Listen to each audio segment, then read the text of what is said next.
Hello everyone, I am Nishu and today I am going to explain you all the topic pregnancy and embryonic development from the chapter Human Reproduction of class 12th. Children, before starting the topic, I would like to tell you all that this is the topic which is very vast and I'll be moving according to the NCERT book to the points because each and everything if I try to explain you all, it will make the topic very confusing and you will be thinking that so many names will be coming in front of you which will make you confused. So I'll be going according to the NCERT book and to the point, and whatever will be important according to the point of board exams and according to the point of competitive exams, that much I'll be giving you up in this lecture. Now children, before the pregnancy, what we have studied in the last video was implantation. And what was implantation? Implantation was the embedding of blastocyst within the uterine wall of the mothers, inside the mother's womb. So now, what I am going to discuss today is the later stages of development after implantation. Now children, before moving to the developmental stages, let us know the term what is pregnancy. When a woman is called pregnant after conceiving, what do you mean by conceiving? Conceiving means that after insemination, after coitus, when the sperms have travelled through the female reproductive tract and have reached to the fertilization site. After fertilization, when the zygote has developed, zygote converted into blastocyst after different stages.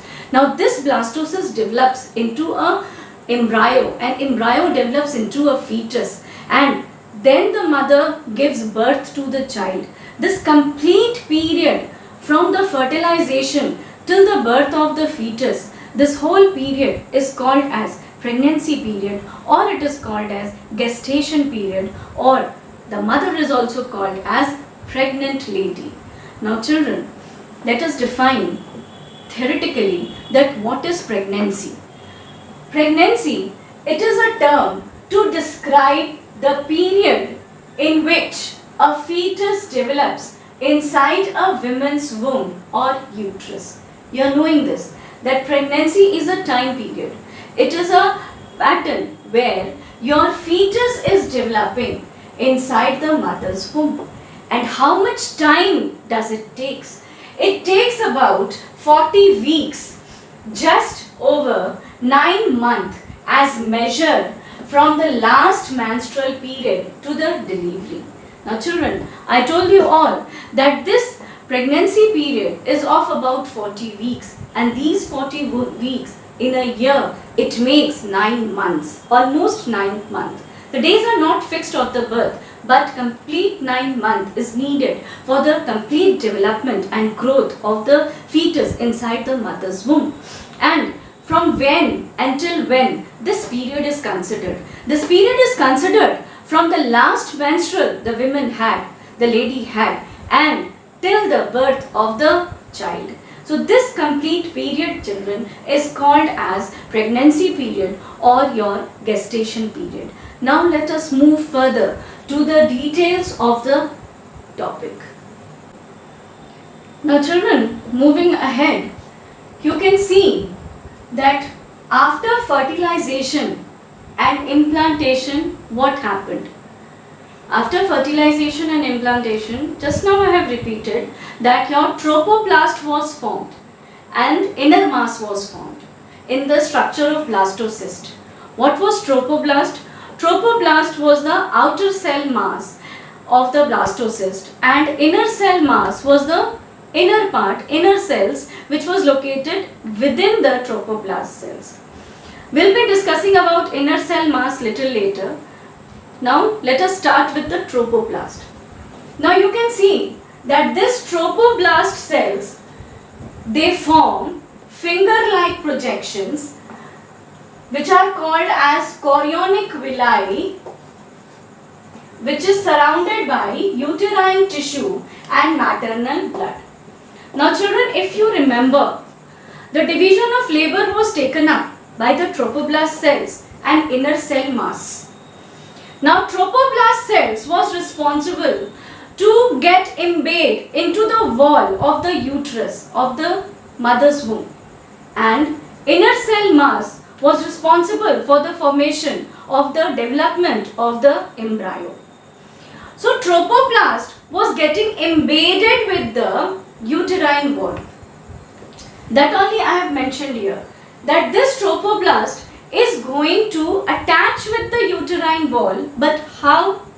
They are going to make a finger-like projections, and these finger-like projections are called as chorionic villi, and these chorionic villi are surrounded by uterine tissue, means the tissues of the uterus, and the maternal blood. I told you that within the endometrium a large blood vessels develops, and these are blood vessels are the blood vessels of mother, of the maternal. So within that, where the chorionic villi is located? Chorionic villi is located within the uterine wall, and it is surrounded by uterine tissue and maternal blood. And how it is getting connected? It is getting connected with the uterine wall by finger-like projections. Now this is the layer, suppose, of the uterine wall, and this is the cells, trophoblast cells of the trophoblast. Now these two cells, maternal tissue and the trophoblast cells, are going to attach with each other. Now these trophoblast is going to embed within the wall of uterus. So how it is going to embed? It is going to embed by forming a finger-like projection. This type of projections will be, this type of attachment will be taking place. So your trophoblast will be forming a finger-like structures, and these finger-like structures called as chorionic villi will be penetrating the uterine wall of the mother, and will be getting embedded inside and will be making a tight junction. So maternal tissue and the trophoblast tissues, now they are joined together. So this is how your structure gets your joint attached with each other. Now if you see this diagram, now in the diagram you can see that I have drawn a uterus. Now inside the uterus, this is a maternal womb, it is a mother's womb. And children, now this I have drawn a umbilical cord, this is a developing embryo, and this is your endometrium lining. So your embryo, your trophoblast, when it was in a condition of trophoblast in this way, now this trophoblast and this one, they got embedded here in this portion, So this portion of the structure, children, this is called as placenta. This is called as placenta. Now this placenta is very important for us to study. It is a very important question for the board point and for the competitive point also. So this we are going to discuss. Many times there is a confusion among the children and many peoples also that this loop-like structure is called placenta. This is not a placenta, children. Placenta is actually this projections where your trophoblast, where your embryo, developing embryo is getting embedded when they have attached the wall into the uterine wall of the mother. So this portion is your placenta, and this is your umbilical cord, and then your developing fetus is over here. Now children, let us move to the placenta. So now children, move ahead with the topic placenta. So what is placenta? Placenta is a interdigitization connection between the fetus and uterine wall of the mother to exchange the material. Children, this word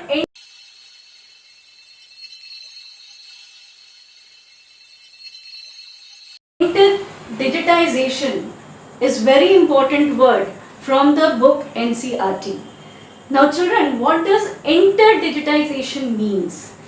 Now in class 11th, when you were studying the plasma membrane structure, I hope, there you have discussed about the tight junction, adherent junction, all such junctions you have studied. So similar to that only, here your interdigitization is mentioned here. So what do you mean by the term interdigitization? Inter means anything between two things. Some connection is there between the two things. And your digit means fingers. So I told you few minutes back that trophoblast forms a finger-like connections called as your chorionic villi. So this interdigitization is for that only. This interdigitization term has been used for that chorionic villi, for that finger-like structure, so that your uterine wall and the trophoblast connections are joining together with the chorionic villi, this interdigitization. So that is why it is written here that placenta is a interdigitization connection between the fetus and the uterine wall. The fetus, the embryo or the trophoblast of the blastocyst, whatever at different stages, whatever part is there, when their connection gets embedded into the uterine wall of the mother, that structure which is formed, that structure is called as placenta. The connection of the uterine wall and the trophoblast cells or the fetus or the embryo, so that both of them can be connected and the development of the fetus can take in a proper manner. So that connection, that structure is called as placenta. For what? To exchange the materials. Now little later I will be explaining that what do you mean by the exchange of the materials. That your placenta, this connection, how it is helpful to the child for exchanging, or the mother for the exchanging of the material. What sort of things are going to be exchanged? I will be discussing few minutes later now. So first let me discuss this, that your placenta is present in all the viviparous and oviparous except the subclass Protothuria.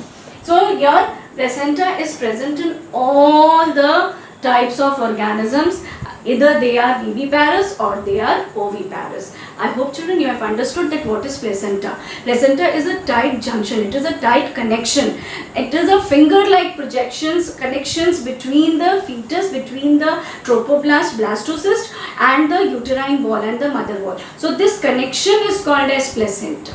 Children, let us move to the point that what type of exchange of materials are taking place in the placenta.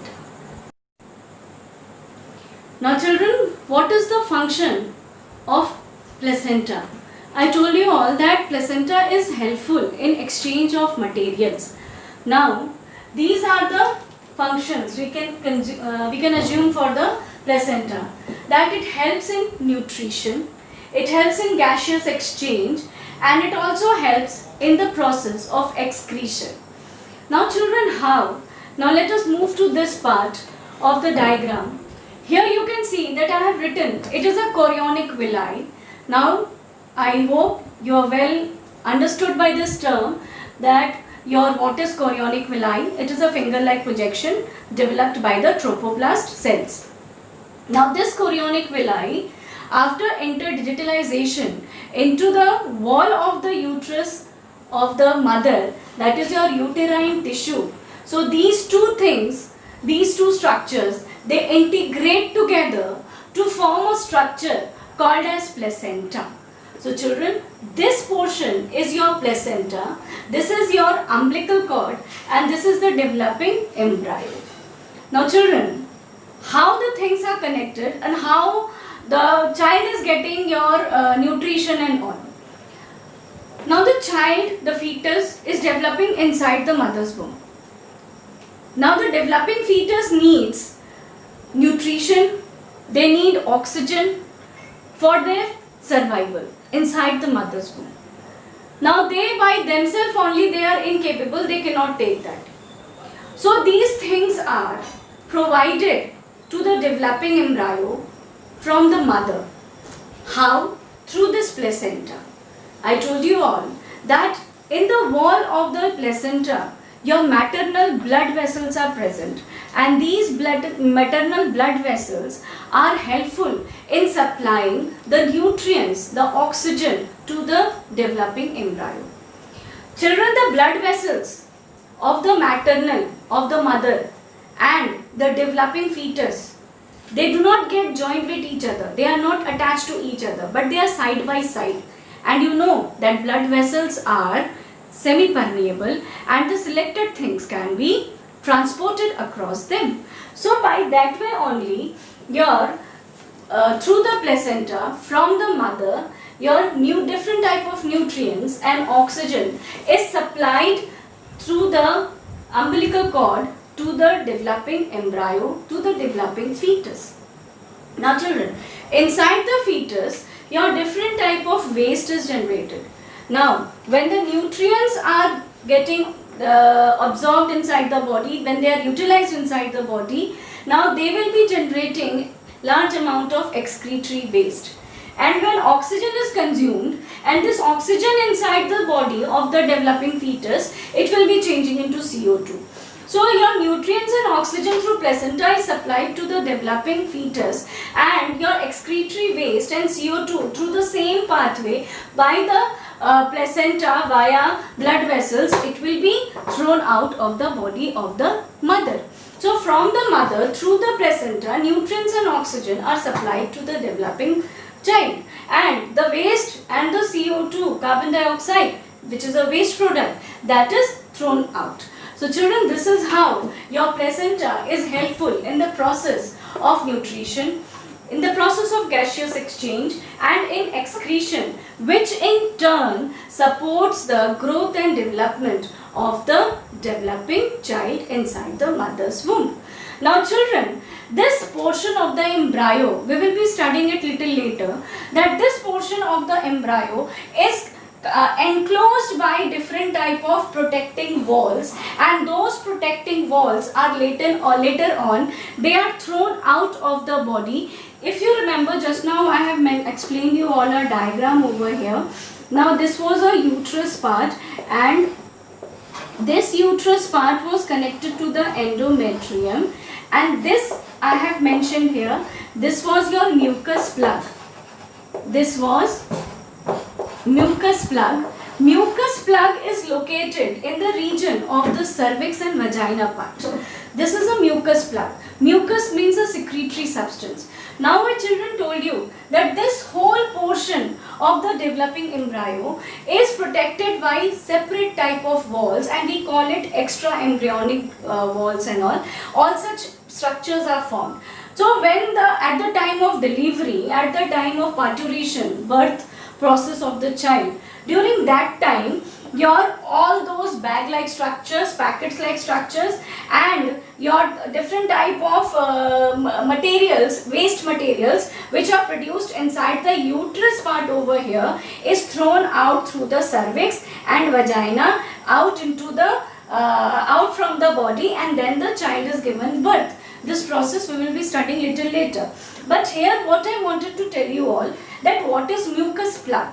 Now children, what happens when the child is developing, when the fetus is developing inside the mother's womb, this part of vagina and the cervix part is protected by the mucus layer, and this mucus layer is secreted by the cervix region as well as the different type of chemicals present within the uterus. And why this mucus is secreted in this region, why it is present in this region? Because so that your extra like your bacteria, different type of microbial agents, they couldn't enter through this part into the uterus and harm the developing fetus. So this portion of the cervix and the vagina, it is your plugged up. That is why it is written plugged. So that it is plugged, it is bolted. So from the external sources of the body, none of the bacteria, none of the germs, none of the microbial agents can enter inside and harm the developing embryo or the fetus. So children, when the delivery time comes, so this all waste from the hair is first of all thrown out along with this mucus plug outside the body of the female, and then the child is given birth. A parturition process takes place, which we will be discussing in the later part of the video in detail. So hope children, here you have understood that how placenta is helpful for the developing child inside the mother's womb, how it is helpful for the growth and development of the fetus by providing them nutrition, by providing them your oxygen gas, which is very necessary for the respiration process, and then how the respiratory waste gas CO2 is thrown out and your waste material is thrown out of the body of the fetus through the placenta out. Now children, let us move to the structure of placenta. Now children, let us discuss about the structure of placenta. Now the structure of placenta is not so simple. It's very complex. But though we need to study. Placenta is generally made up of two types of tissues, and these two types of tissues are maternal tissue and embryonic tissue. A lot I have discussed, so now I am not going to discuss it in detail. Names are necessary, so I am telling you all. So let me start with the maternal tissue. Maternal tissue. What is maternal tissue? Mother's tissue. So which part of the mother tissue is involved here? It is your uterus wall. It is your uterine wall. So what are the parts will be involved in the structure of maternal tissue? It will be your uterine epithelial tissue. The epithelium tissue means, now you know that epithelium makes the outer lining of the any of the structure. So the epithelial tissue making the uterus. So that uterine epithelium is used over here. Now this epithelium uterine is having a large number of blood vessels. So blood capillaries are over there and different type of connective tissues are present. So children, your maternal tissue involves your different blood capillaries, uterine epithelium and connective tissue. Now let us know that what are the parts, what are the tissues which are making your embryonic tissue. Now children, the next tissue is the embryonic tissue, and it includes your connective tissue of the embryo, blood capillaries, extra embryonic membrane, yolk sac and allantois. Now children, these two we will be discussing in the next part when we will be discussing about your embryonic development. So here we will be discussing it later. But these are the main parts which are making your placenta. Now children, let us move ahead with the special term called as chorioallantoic placenta. Just now we have discussed about the two main tissues of the placenta. This is also one of the placenta which is formed there, and this placenta is formed by your chorion and allantois membrane. Now children, what happens if you remember, just now I explained you all that this was your placenta and this was your umbilical cord and this was your developing embryo. Now surrounding to it, I told you all that surrounding to it various pocket-like structure, bag-like structures are formed. And these structures we will be discussing in embryonic development. But for your information, for now, these bag-like structures are there, and these are the layers of chorion and allantois. So these membranes which are formed around the developing fetus in the mother's womb, this is called as chorion allantoic placenta. And children, this type of placenta is the actual placenta formed, and this is called as true placenta also. Now let us move to the roles of different type of hormones which are secreted by endocrinal glands, and how these different type of hormones are supporting the placenta so that they can help in the development of the growing fetus. Now children, let us move ahead with the hormonal function, that how placenta acts like a endocrine gland. Now till yet we have studied that different type of structures are developed inside the body of female reproductive system. Like your corpus luteum we have discussed about the Graafian follicle. We have discussed that Graafian follicle secretes estrogen. Corpus luteum later formed after ovulation. It helps in release of your progesterone hormone. Now these were the functions which were supporting the pregnancy, the development of the fetus inside the womb. Now later on, when you're developed is in more enhanced form, in more developing stage, now a large amount of hormones are needed, and these hormones are secreted from the placenta, and this placenta acts like a endocrine gland. And children, this endocrine gland or the placenta secretes different type of hormones, and all of these hormones are supporting the whole process of pregnancy throughout the gestation period. From the fertilization till the child is given birth, this whole complete period is supported by all these different type of hormones. Now children, if I start with the first type of hormone, that is your human chorionic gonadotropin hormone, which is called as HCG. Now children, this is a very important hormone which acts during the first 2 months of development of the fetus inside the mother's womb. HCG. This HCG is helpful in supporting the structure of corpus luteum, and you are well known that corpus luteum is responsible to secrete progesterone hormone and your estrogen hormone. So when the corpus luteum is maintained, the secretion of these two hormones are also maintained, and these two hormones, especially the progesterone, is called as pregnancy hormone, which lasts for complete 9 months. It helps in maintaining, it helps in the growth and development, and it helps in all the different type of process of development taking place inside the mother's womb, inside the placenta, or inside the whole structures over there. So your human chorionic gonadotropin is a very important hormone which is also called as HCG. Now children, moving to the second hormone, that is your human placental lactogen, which is also called as HPL.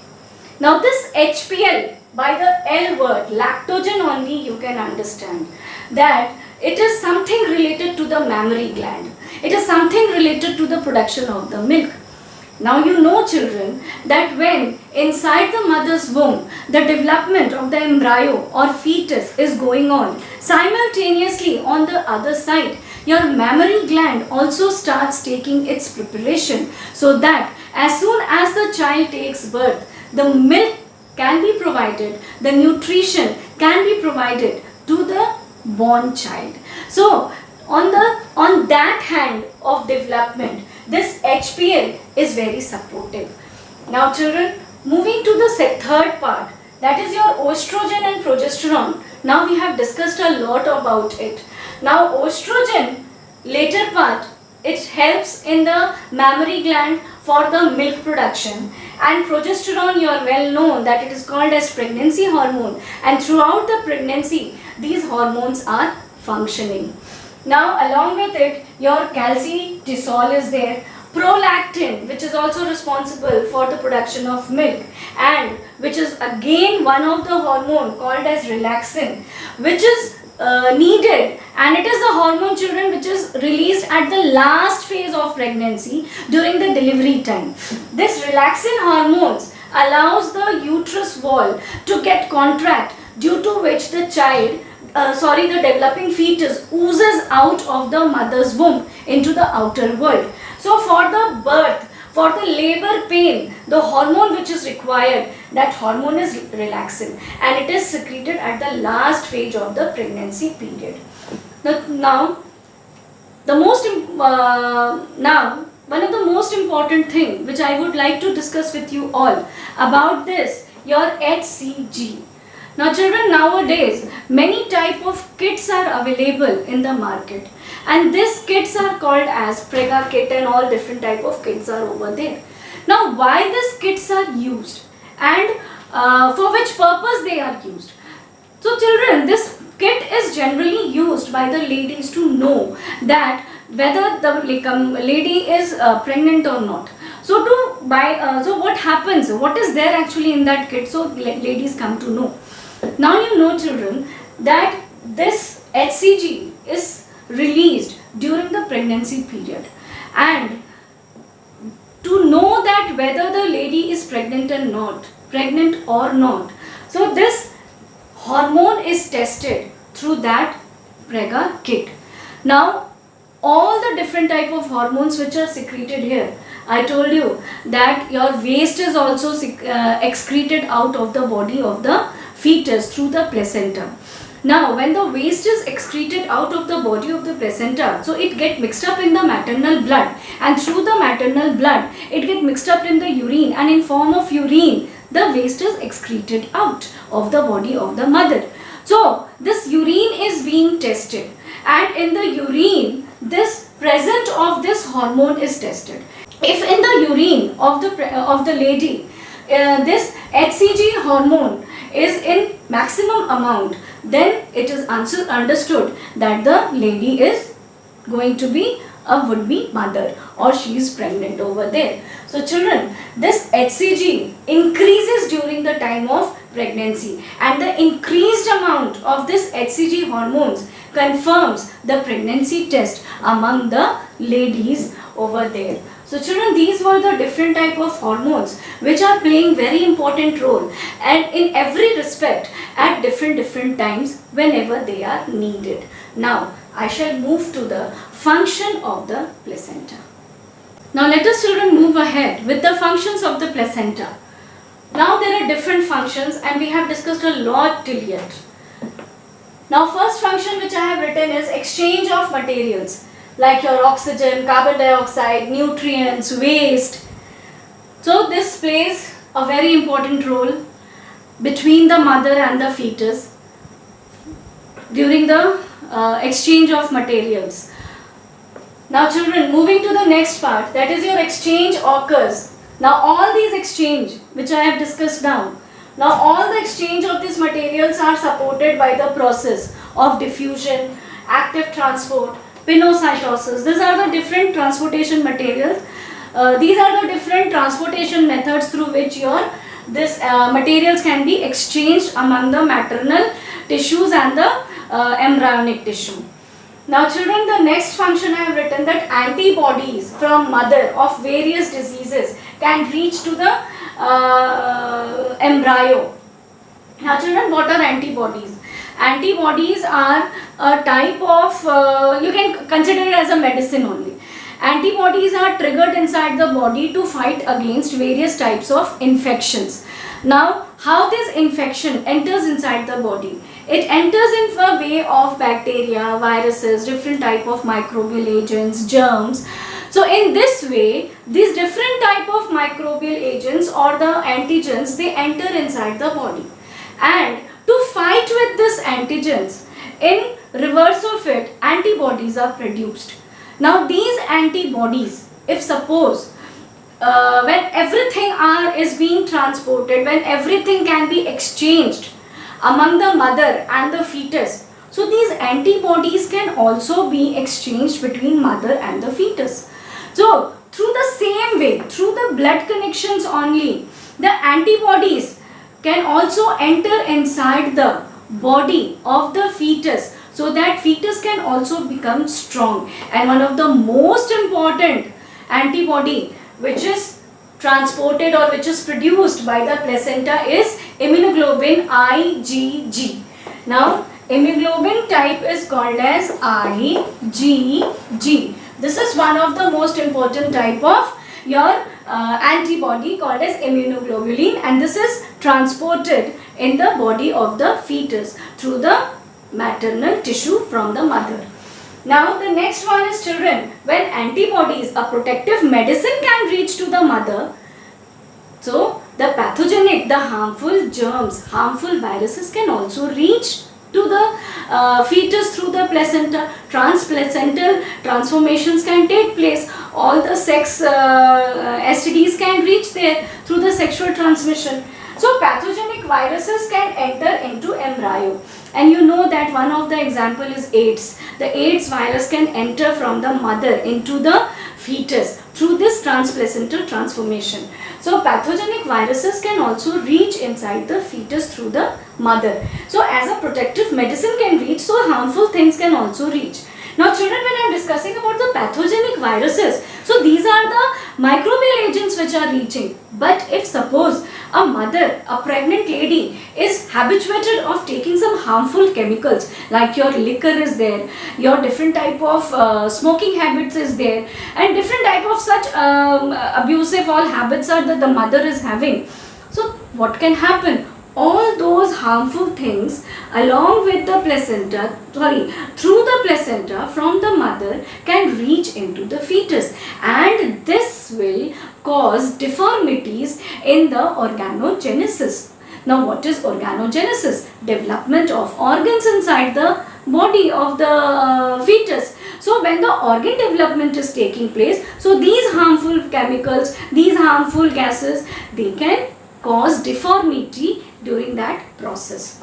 Now children, it secretes hormones. Just now we have discussed in the topic of hormones of placenta, that your placenta is responsible to secrete different type of hormones like HCG, HPL, lactogen, then your prolactin, relaxin. So different type of hormones are secreted by placenta. So children, it is acting like a endocrine gland also.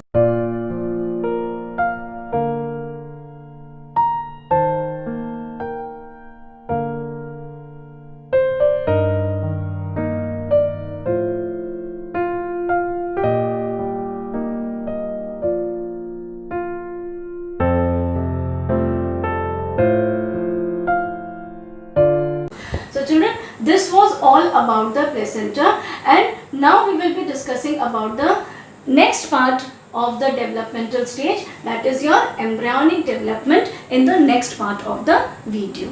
Thank you.